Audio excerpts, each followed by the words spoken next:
বিসমিল্লাহির রহমানির রহিম। তো আমার কাছে গত কয় মাস হইব? 3 মাস। 3 মাস 3 আগে। মাসের একটু বেশি হবে। আচ্ছা, 3 মাস আগে আমার কাছে হযরত আসছিলেন যে ওনার প্রস্রাবের সমস্যা নিয়ে। হঠাৎ করে ওনার একদিন রাত্রে প্রস্রাব আটকে গেছে। ওনার প্রস্রাব হইতেছে না, দুইবার করে ওনার প্রস্রাব আটকে গেছে।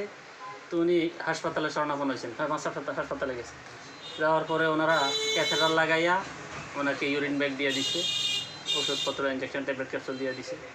আর বলে দিছে যে আপনাকে অপারেশন হওয়া লাগবে, টাকা পয়সা নেন, আপনি প্রস্তুতি গ্রহণ করে আপনার অপারেশন হতে হবে। ওনার এক আত্মীয় তার আগে আমার কাছে চিকিৎসা নিছে, নিয়ে আল্লাহ ওনাকে সুস্থ করছে। তো উনি বলছে যে না, অপারেশন করা লাগবে না, আমার কাছে ডাক্তার আছে, আসেন, আমি ওনাকে দেখাই, আপনি ইনশাল্লাহ সুস্থ হবে। তো সেই হিসাবে উনি আমার কাছে আসেন আজকে থেকে প্রায় 3 মাস আগে। 3 মাস, 3.5 মাস। তো ওনার এই প্রস্রাবের যে সমস্যা ছিল, এটা কি পরিবর্তন আপনারা ওনার মুখে একটু শুনে। আসসালামু আলাইকুম ওয়া রাহমাতুল্লাহি ওয়া বারাকাতুহু।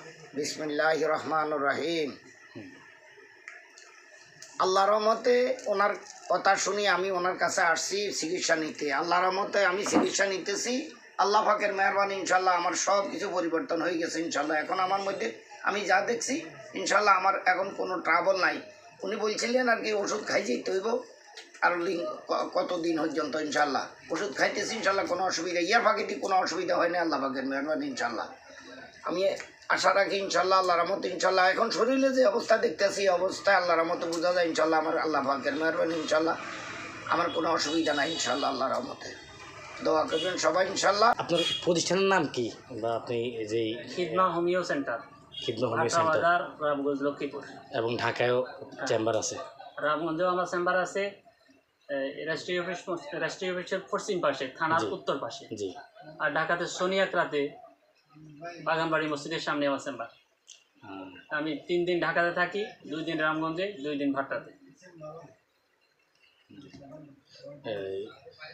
যারা মানে রোগী, মানে এরকম সমস্যা, বিভিন্ন সমস্যায় ভুগতেছে, তাদের সম্পর্কে আপনার কোনো কথা আছে কিনা, যে হোমিওপ্যাথিক চিকিৎসা গ্রহণ সম্পর্কে কিছু বলেন? তো আলহামদুলিল্লাহ আমি আশাবাদী যে আমার এর আগেও এই প্রস্রাবের সমস্যার বেশ কিছু রোগী আল্লাহ তাআলা তাদেরকে উপকার দান করছে।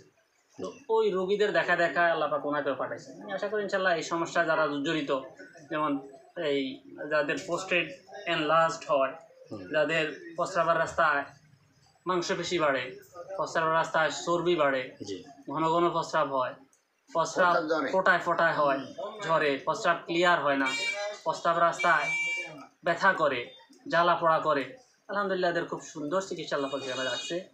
আসলে অল্প সময়ের ভিতরে আল্লাহ তাআলা তাদেরকে আরো প্রদান করবেন আলহামদুলিল্লাহ। আর আপনি হোমিওপ্যাথিক যে মানে চিকিৎসা পদ্ধতি, এটা কোত্থেকে শিখলেন? আমার এই পদ্ধতিটা মূলত ইন্ডিয়া থেকে শেখা। আলহামদুলিল্লাহ, ইন্ডিয়ার ক্যালকাটা থেকে আমি এই চিকিৎসাটা শিখে আসছি। তো এই চিকিৎসাটার উসিলা আল্লাহ তাআলা মানুষকে খুব অল্প সময়ের ভিতরে পার্শ্বপ্রতিক্রিয়া মুক্ত একটা সেবা দান করে মানুষকে আরোগ্য দান করতেছে। আল্লাহ পাকের অশেষ শুকরিয়া। আমিন, আলহামদুলিল্লাহ।